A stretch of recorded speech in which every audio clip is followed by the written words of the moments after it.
pido que busquen en sus Biblias el Salmo número 2. Vivimos en tiempos de mucha inseguridad, inseguridad personal, económica, social. Incluso un virus se encargó de cambiar cómo vivíamos, se encargó de cambiar toda la forma de vida que teníamos. Se encargó de romper con aquello que llamábamos normalidad. De hecho, todavía no volvemos a aquello que alguna vez llamamos normalidad. Esto es la evidencia de que aún no hemos vuelto a eso que alguna vez llamamos normalidad. Incluso se dice, o dicen algunos, que cuando pase esta pandemia, aún hay días peores que vendrán, donde los resultados de todo lo que sucedió en este tiempo se verán más claramente en nuestra economía, en la sociedad, en las necesidades, etc. Y la gran pregunta que surge a partir de esto es: ¿cómo podemos vivir entonces con esperanza en un mundo sin esperanza y un mundo que apunta mucho más hacia la desesperanza? El Salmo 2 tiene la respuesta a esa pregunta y la respuesta a nuestras preocupaciones. Así que leamos juntos el Salmo capítulo 2. Dice así la palabra del Señor: ¿Por qué se sublevan las naciones y los pueblos traman cosas vanas? Se levantan los reyes de la tierra y los gobernantes traman unidos contra el Señor y contra su ungido, diciendo: rompamos sus cadenas y echemos de nosotros sus cuerdas. El que se sienta como rey en los cielos se ríe, el Señor se burla de ellos. Luego les hablará en su ira y en su furor los aterrará, diciendo: pero yo mismo he consagrado a mi rey sobre Sión, mi santo monte. Ciertamente anunciaré el decreto del Señor que me dijo: mi hijo eres tú, yo te he engendrado hoy. Pídeme y te daré las naciones como herencia tuya y como posesión tuya los confines de la tierra. Tú los quebrarás con vara de hierro, los desmenuzarás como vaso de alfarero. Ahora pues, oh reyes, muestren discernimiento, reciban amonestación, oh jueces de la tierra. Adoren al Señor con reverencia y alégrense con temblor. Honren al Hijo, para que no se enoje y perezcan en el camino, pues puede inflamarse de repente su ira. Cuán bienaventurados son todos los que en Él se refugian. El título del sermón de hoy es Besen al Hijo, y el salmo que vamos a estudiar en esta mañana podríamos dividirlo en 3 escenas, con 3 cámaras distintas, podríamos decirlo. La primera escena, el deseo de las naciones, versículos 1 al 3. Y en esta primera escena es como que la cámara se fija en las naciones y empieza a grabar. Y dice, y comienza con una gran pregunta: ¿por qué? ¿Por qué qué? ¿O por qué quiénes? Bueno, versículos 1 y 2. ¿Por qué las naciones, los pueblos, los reyes y los gobernantes? Esas son las personas ahí. ¿Por qué ellos hacen lo que hacen? ¿Y qué es lo que hacen? Sería la gran pregunta. Bueno, dice el versículo 1, se sublevan las naciones y traman cosas vanas, ¿no? Se rebelan las naciones, los pueblos, los reyes, los gobernantes se rebelan. ¿Y contra quién se rebelan? Versículo 2, contra el Señor y contra su ungido. Bueno, pero ¿de qué se trata esa rebelión? Versículo 3, lo podemos ver claramente. Rompamos sus cadenas y echemos de nosotros sus cuerdas. El versículo 3 nos da la gran imagen, la gran ilustración de lo que significa rebelarse contra el Señor y rebelarse contra su ungido. La imagen es romper las cadenas de Dios en nuestras vidas y romper con las cuerdas de Dios en nosotros. Es interesante, ¿no? Nosotros en la historia de la humanidad ya vimos 2 guerras mundiales y un montón de luchas. Pero acá hay algo que no podemos pasar por alto. Y es que las naciones se unen para luchar contra el Mesías y contra Dios. Es increíble, ¿no? Nunca vemos a las Naciones Unidas. Las naciones no se quieren en general, por eso luchan, ¿no? Por eso se pelean, por eso las guerras, por eso las diferencias. Pero aquí se unen, y se unen justamente porque quieren ir en contra del Mesías. Si hay algo que todas las naciones tienen en común, es eso: rebelión contra Dios y contra su ungido. ¿Y qué significa eso? Es como que ellos están diciendo: no quiero que Dios reine sobre nosotros. No queremos que Dios gobierne sobre nosotros. Queremos ser autónomos, queremos ser independientes. No quiero que Dios me moleste. Es romper con las cadenas del gobierno de Dios, de las ordenanzas de Dios. Es romper con los mandamientos que Dios estableció. Y quizás piensen en este momento: bueno, está bien, pero yo no soy ni un rey ni un gobernante, así que este salmo no tiene nada que ver conmigo. Y no soy ni siquiera ni el presidente, ni un concejal, ni nada de eso. Este quizás sería un mejor salmo para Fernández o Bolsonaro, o etcétera, etcétera, ¿no? Pero el salmo habla también de pueblos y naciones. Así que no son únicamente los reyes y los gobernantes quienes se rebelan, sino que son los pueblos y las naciones. Y nosotros somos parte de eso. Así que es un salmo que debemos escuchar atentamente. Y lo que estos 3 versículos expresan es el camino natural de todos los hombres, que es rebeldía contra el Señor. La naturaleza del pecado es rebeldía contra Dios, es rebeldía contra sus mandamientos y rebeldía contra todo lo que Dios establece. Piensen de nuevo en el versículo 3 y miren cómo piensa la mente de una persona rebelde. Para una persona rebelde, lo que Dios manda son como cadenas que interrumpen su libertad. Para una persona y para una mente rebelde, las cadenas y las cuerdas son elementos que no me dejan ser quien yo quiero ser, que no me dejan sacar todo mi potencial, que no me dejan ser verdaderamente libre, que no me dejan hacer todo lo que yo quiero, ser totalmente independiente. Las cadenas y las cuerdas de Dios son lo que restringen la autonomía. Así piensa la mente de los rebeldes, y eso es lo que encontramos en el versículo 3. Es como cuando somos jóvenes y decimos: cuando yo me vaya de la casa de mis papás, ahí por fin voy a poder hacer todo eso que siempre quise hacer. O cuando me libere de mi familia, por fin podré ser todo aquello que siempre quise ser. Pero lo que este salmo dice sobre ese pensamiento es que son cosas vanas. Son un sinsentido, son pura vanidad y son desesperanza. Déjenme contarles algo. Siempre que tengo la oportunidad de charlar con Johnny, muchos de ustedes lo conocen, y solemos juntarnos en la iglesia anglicana, suele pasar algo bastante interesante, que es un tanto anecdótico. Cada vez que charlamos, cuando estamos hablando, generalmente en el patio ahí de la iglesia anglicana, aparece un pajarito que intenta atravesar una ventana de vidrio que está cerrada.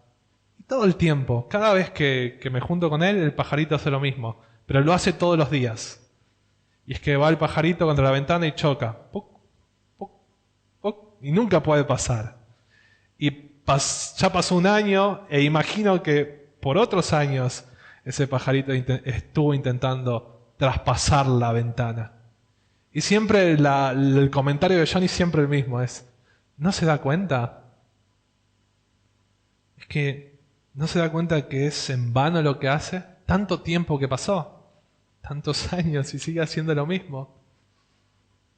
Así, hermanos, es la rebelión contra Dios, como la de un pequeño pájaro que quiere intentar atravesar una ventana de vidrio que está completamente cerrada y que sabe que no puede. Y aún así lo intenta día tras día tras día.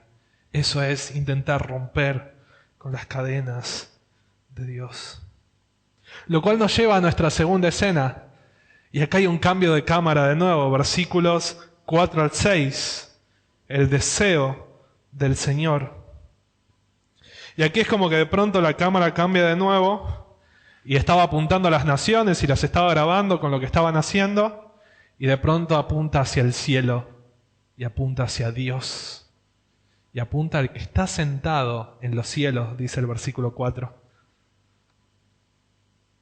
Cada vez que nosotros vemos ese pájaro siempre nos reímos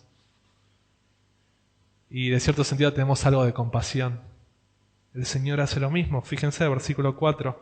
El que se sienta en los cielos se ríe, se burla de ellos. Se ríe y se burla de su rebeldía. ¿Por qué se ríe? Se ríe y se burla porque las naciones y los que tienen ese corazón de rebeldía piensan cosas sin sentido. Como ese pajarito. Es absurdo lo que está haciendo. Y es absurdo el que piensa que puede romper con las cadenas de Dios. Es como intentar derribar una torre de piedras, una torre de esas gigantes de rocas, fortificada, con un lápiz en la mano, o con un patito de plástico, ¿no? Intentar derribarla con eso. Tan absurdo como eso. O quizás es tan absurdo como que un club de barrio de fútbol intente o quiera desafiar al PSG de Messi, Neymar, Mbappé, Di María y todas las estrellas, ¿no? Imagínense que nos dice, sí, nosotros le vamos a ganar. Y nosotros le digamos, sí, claro, intentalo, ¿no? Es tan absurdo como eso. Así mismo, y por eso el Señor se ríe. Es como que dice, claro. Y nosotros podemos ver que sería, wow, estupendo ver que las naciones se juntan y hacen ejércitos gigantes y nosotros tendríamos miedo contra eso. Pero Dios, la cámara que apunta a Dios, lo mira y Dios se ríe y se burla de ellos. Pero esa no es la única reacción. La segunda reacción de Dios es enojo. Fíjense el versículo 5 y 6. Luego les hablará en su ira y en su furor los aterrará. La imagen de un Dios enojado es un tanto polémica. Mucho más para muchos de nosotros que quizás tenemos un Dios adiestrado y que nos gusta pensar de Dios únicamente como un Dios de amor que tolera todo lo que nosotros hacemos. Pero en realidad Dios se enoja contra el pecado y contra la rebelión en particular en este salmo. Dios está en los cielos y Dios es un Dios justo que se enoja contra la maldad. Y que Dios se enoje tiene cierta lógica. Piensen en cómo reaccionamos nosotros contra la injusticia. En cómo nos indignamos cuando vemos un gobierno corrupto en la Argentina. En cómo nos indigna cuando vemos que se roban todo. O piensen en el racismo. Hace poco vi cómo un vendedor trataba distinto a una persona extranjera en esta ciudad simplemente porque hablaba distinto, porque se vestía distinto y porque se veía distinto a él. Era obvio que lo estaba tratando distinto. Y cuando vi eso, yo me indigné. Y yo soy injusto, yo soy un pecador. Imagínense cuánto más se indigna un Dios que es santo, justo y amoroso. Y fíjense, la ira de Dios se manifiesta en palabras en este salmo. ¿Y cómo funciona la gran ira de Dios? Versículo 6. Él dice, Esa es la gran ira de Dios. Él dice, pero yo mismo he consagrado a mi rey sobre Sión, mi santo monte. Bueno, alguno pensará, ¿qué tiene de tenebroso esa declaración? ¿Qué tiene de tenebrosa esa declaración? ¿Por qué deberíamos temer esas palabras si Dios está enojado diciendo eso? Y la respuesta es, si estamos del lado de las naciones rebeldes o de esas mentes rebeldes, entonces sí deberíamos temer, porque eso significa que al final nuestros planes no van a prosperar. Eso significa que el Señor va a vencer y todos nuestros vanos deseos van a perecer. Al mismo tiempo el Señor dice que Él ha consagrado a un rey. Es como está diciendo, ustedes quieren gobernar, pero yo ya tengo un rey que va a gobernar. Y ese rey va a gobernar sobre Sión, sobre mi santo monte. Sión era la ciudad de David, la ciudad específica de David. Y en los Salmos una y otra vez se dice de Sión que era el lugar de la presencia de Dios, donde Jehová apoyaba sus pies y donde su presencia descendía.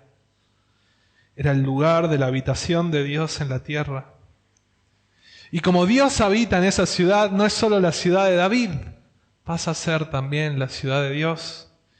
Y en Hebreos 12, en el Nuevo Testamento, se nos dice también que nosotros nos hemos acercado al monte Sión.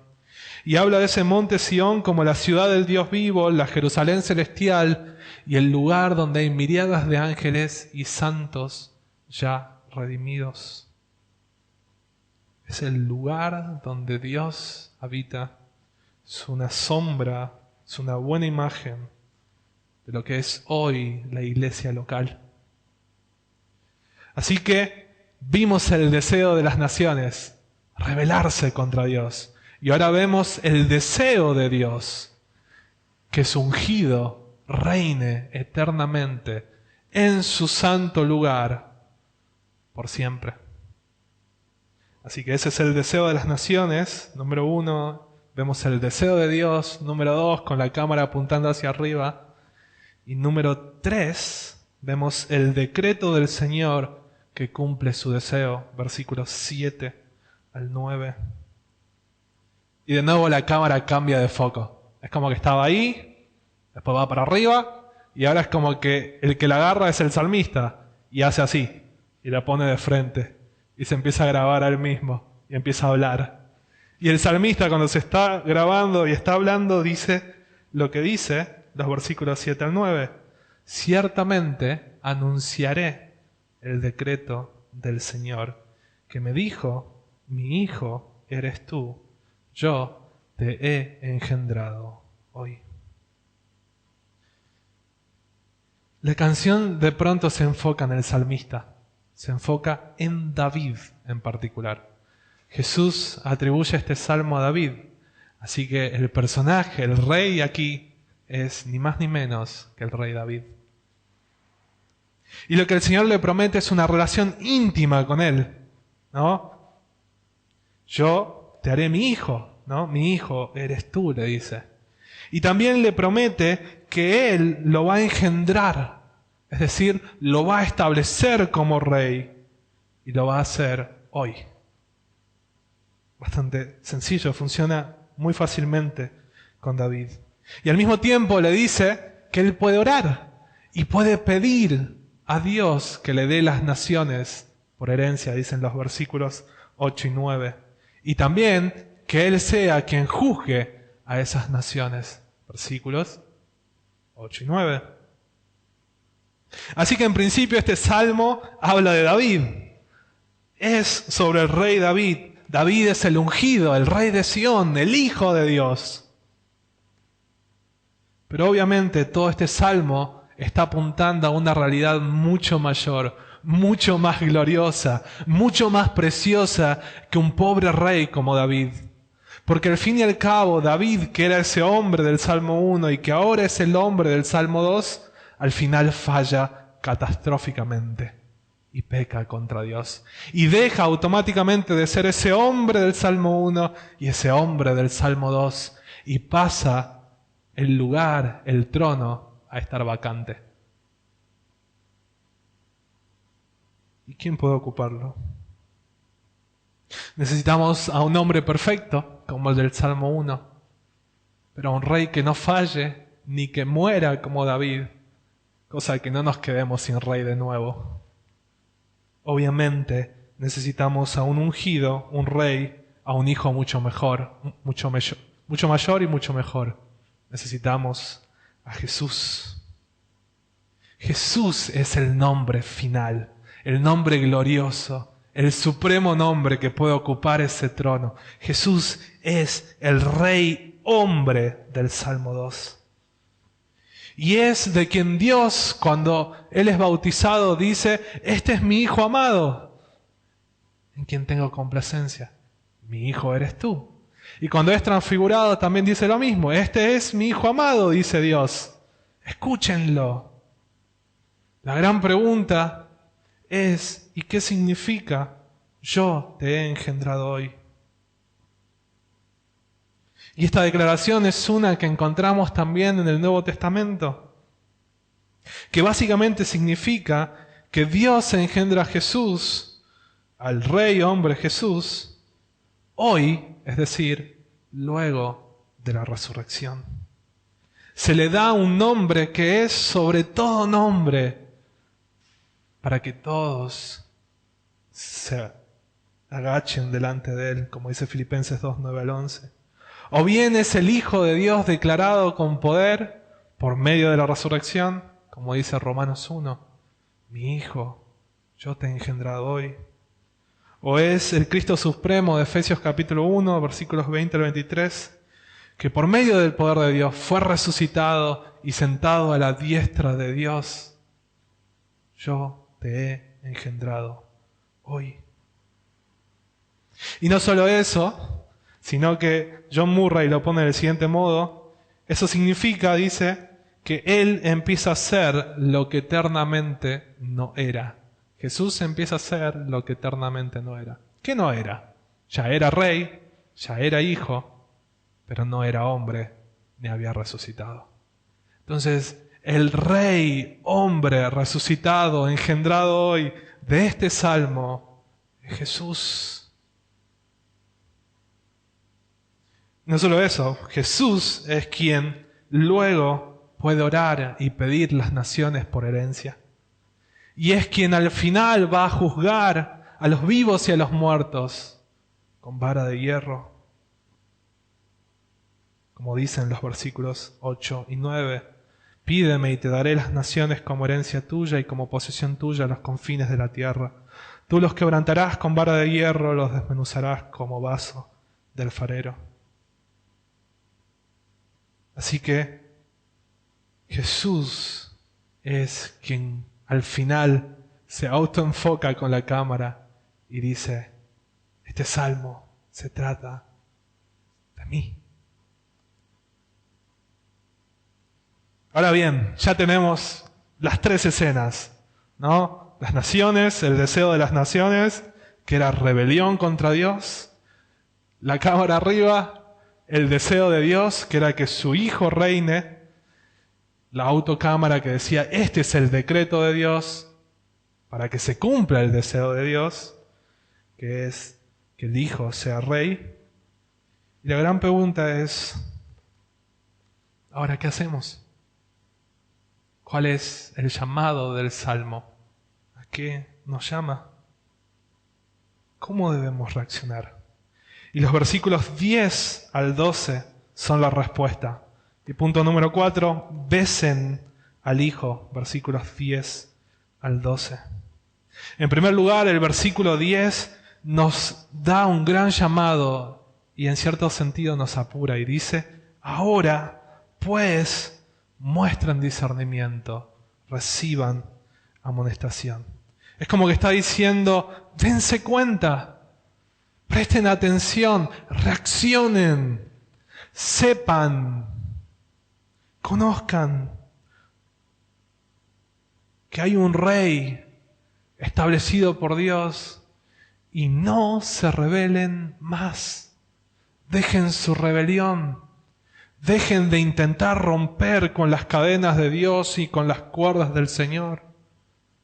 Paren. Sean sabios. Muestren discernimiento. En segundo lugar, seguimos viendo los imperativos. Versículo 11 dice: adoren al Señor con reverencia y alégrense con temblor.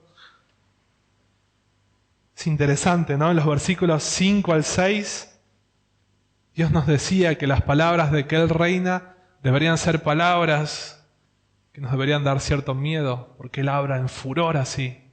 Pero aquí Él nos dice: alégrense y adoren al Señor con reverencia. Es increíble. Los versículos más desesperanzadores también pueden ser los versículos más esperanzadores para los corazones atentos. Y el llamado quizás no nos suena tanto, ¿no? Estamos acostumbrados a que los gobernantes nos llamen a creer que ellos van a gobernar bien. Y pasa gobierno tras gobierno y ninguno de ellos hace lo que tiene que hacer y todos van fallando. Pero con el gobierno de Jesús no sucede igual. Podemos alegrarnos con el gobierno de Jesús porque es un buen gobierno que viene de un buen rey. Y podemos someternos a ese gobierno porque es un buen gobierno que viene de un buen rey. En tercer lugar, el versículo 12 nos trae de nuevo al título de este sermón. El versículo comienza diciendo: honren al Hijo, pero otra buena traducción puede ser: besen al Hijo. Y el lenguaje de besar al Hijo tiene que ver con la imagen de, honrar, como dice acá, pero también con la imagen de un rey que tenía un anillo y que aquellos que se sometían a ese rey venían y besaban el anillo del rey. Y una vez que besaban el anillo del rey, eso significaba lealtad eterna y para siempre al rey al cual habían honrado en ese momento. Significaba una rendición total, no solo espiritual, sino material. Significaba un servicio de por vida a los reyes de la antigüedad.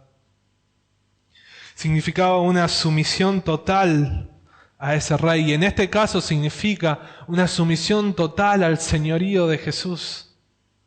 Así que el llamado principal de este salmo es: besen al Hijo, sometan sus vidas al Hijo.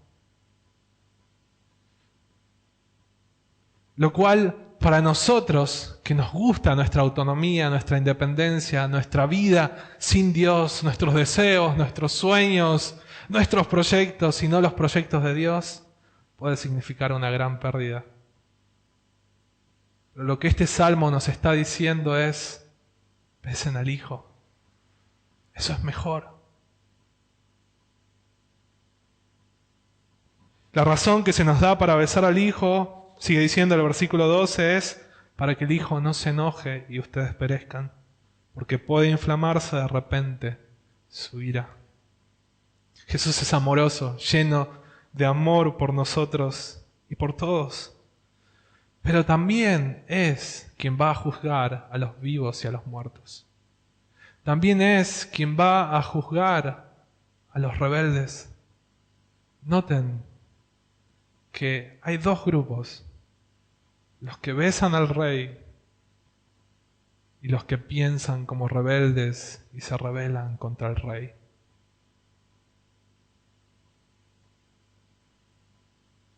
La gran pregunta es: ¿en cuál estás?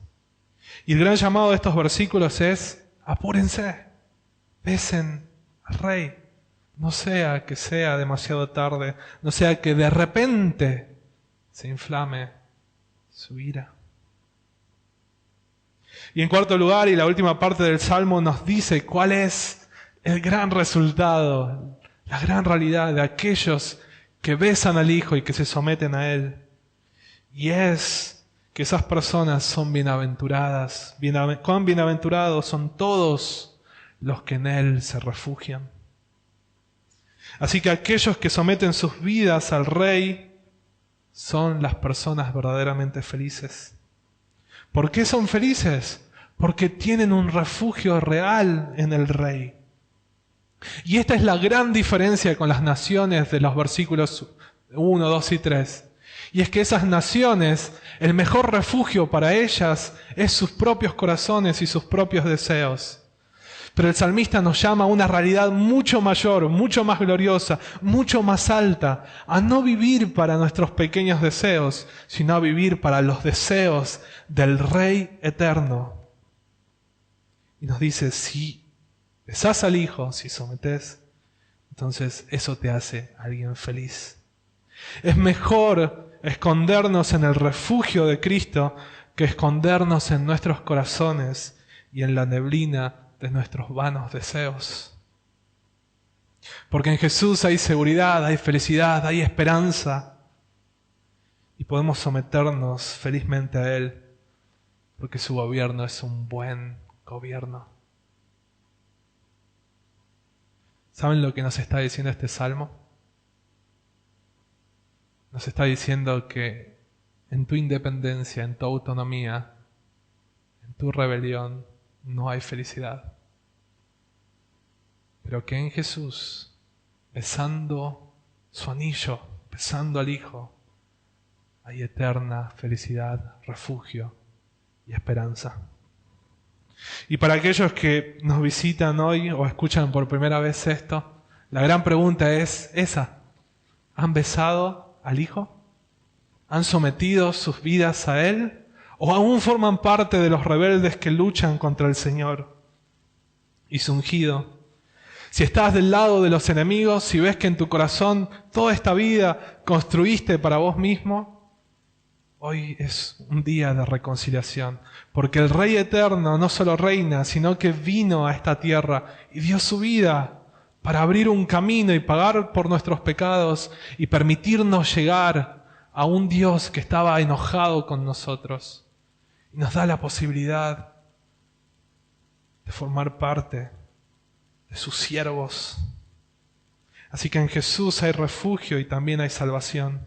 Así que sean sabios, muestren discernimiento, reciban amonestación y arrepiéntanse de sus pecados.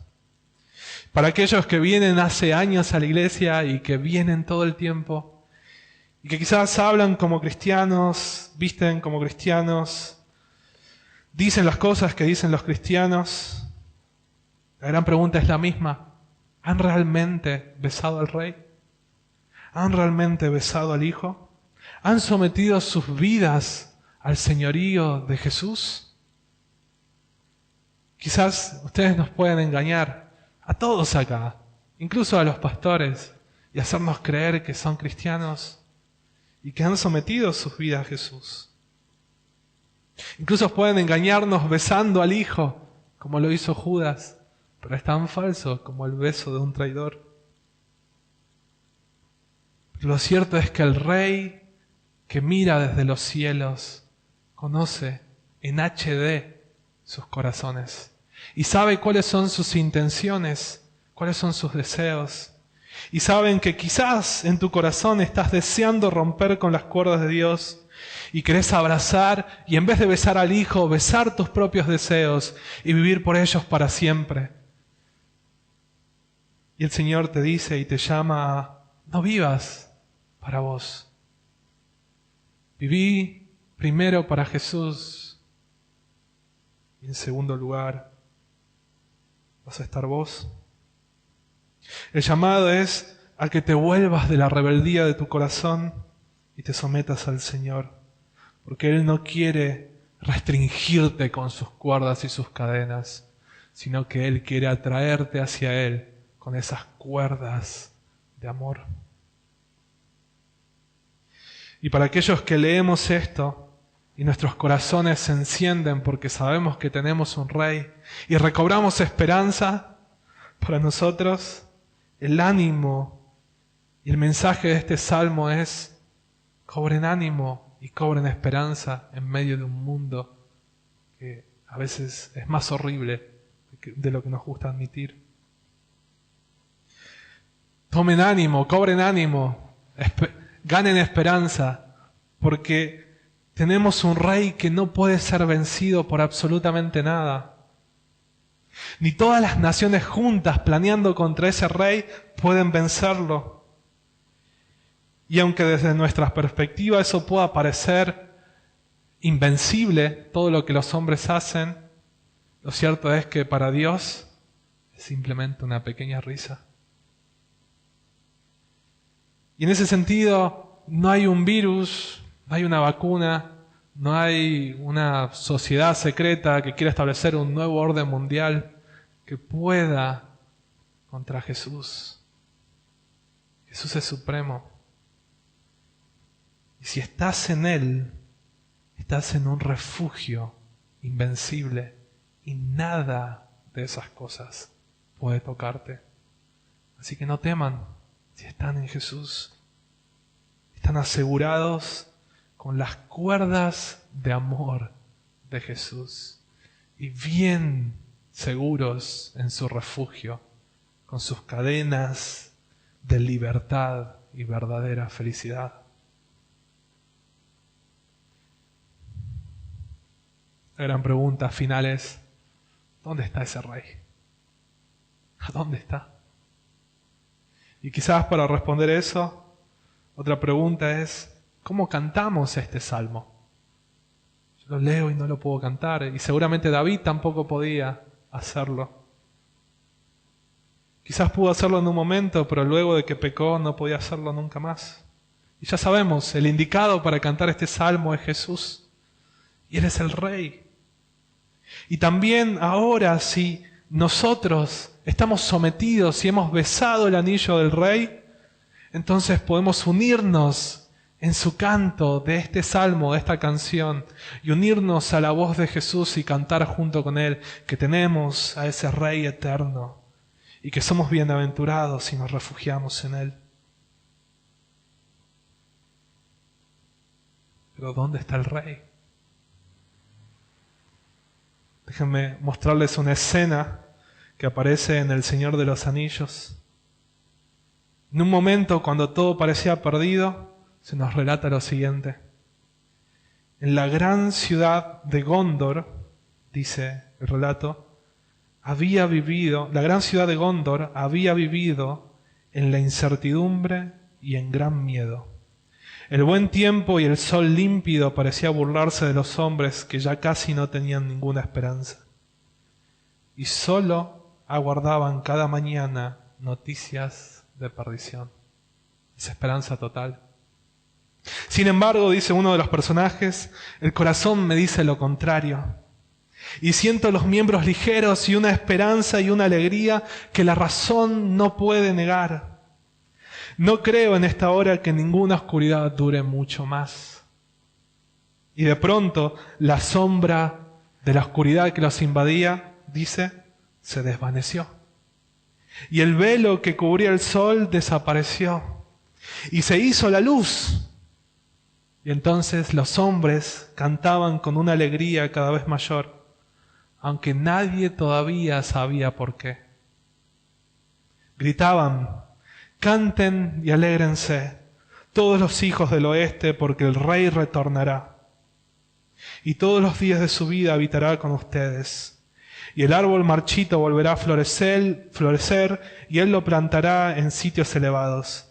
Y bienaventurada será la ciudad, canten todos, porque el Rey retornará. Nadie sabía por qué cantaban eso, pero el Rey ya había vencido. Y por eso sus corazones fueron animados. Esa es la gran imagen que vemos aquí y es la misma imagen para nosotros. Nuestros corazones pueden ser animados, encendidos, porque el Rey ya venció y el Rey va a retornar pronto. Y para cantar juntos esta canción con Él como final, acompáñenme a Apocalipsis, capítulo 21. Y esta es la gran canción de este Rey que pronto ha de retornar. Apocalipsis capítulo 21, versículo 1. Dice así: entonces vi un cielo nuevo y una tierra nueva, porque el primer cielo y la primera tierra pasaron, y el mar ya no existe. Vi la ciudad santa, la nueva Jerusalén, que descendía del cielo de Dios, preparada como una novia ataviada para su esposo. Entonces oí una gran voz que decía desde el trono: el tabernáculo de Dios está entre los hombres, y Él habitará entre ellos, y ellos serán su pueblo, y el Dios mismo estará entre ellos. Él enjugará toda lágrima de sus ojos, y ya no habrá muerte, ni habrá más duelo, ni clamor, ni dolor, porque las primeras cosas han pasado. El que está sentado en el trono, el Rey, dijo: yo hago nueva todas las cosas, y añadió: escribe, porque estas palabras son fieles y verdaderas. También me dijo: hecho está, yo soy el alfa y la omega, el principio y el fin. Al que tiene sed yo le daré gratuitamente de la fuente del agua de la vida. El vencedor heredará estas cosas, y yo seré su Dios, y él será mi hijo. Pero los cobardes, incrédulos, abominables, asesinos, inmorales, hechiceros, idólatras y todos los mentirosos tendrán su herencia en el lago que arde con fuego y azufre, que es la muerte segunda. Versículo 22. No vi en esa ciudad templo alguno, porque su templo es el Señor, el Dios Todopoderoso y el Cordero. La ciudad no tiene necesidad de sol ni de luna que la iluminen, porque la gloria de Dios la ilumina, y el Cordero es su lumbrera, el Rey. Las naciones andarán a su luz, y los reyes de la tierra traerán a ella su gloria. Sus puertas nunca se cerrarán de día, pues allí no habrá noche, y traerán a ella la gloria y el honor de las naciones. Jamás entrará en ella nada inmundo, ni el que practica abominación y mentira, sino solo aquellos cuyos nombres están escritos en el libro de la vida del Cordero. Capítulo 22, versículo 1. Después el ángel me mostró un río de agua de vida, resplandeciente como cristal, que salía del trono de Dios y del Cordero. En medio de la calle de la ciudad y a cada lado del río estaba el árbol de la vida, que produce 12 clases de frutos, dando su fruto cada mes, y las hojas del árbol eran para la sanidad de las naciones. Ya no habrá más maldición. El trono de Dios y del Cordero estará allí, y sus siervos les servirán, el Rey y nosotros. Ellos verán su rostro, y su nombre estará en sus frentes. Y ya no habrá más noche, y no tendrán necesidad de luz de lámpara ni de luz de sol, porque el Señor Dios los iluminará, y reinarán por los siglos de los siglos. Y me dijo: estas palabras son fieles y verdaderas. El Señor, el Dios de los espíritus de los profetas, envió a su ángel para mostrar a sus siervos las cosas que han de suceder enseguida. Por tanto, yo vengo pronto. Ese es el Rey, y viene pronto. Oramos. Señor, ven pronto. Te esperamos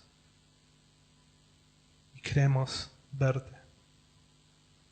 Ayúdanos, Señor, a honrarte mientras te esperamos, a no desperdiciar nuestras vidas viviendo para nuestros vanos deseos, sino a, mientras te esperamos con esperanza y con gozo, a vivir para tu gloria y para tu honra.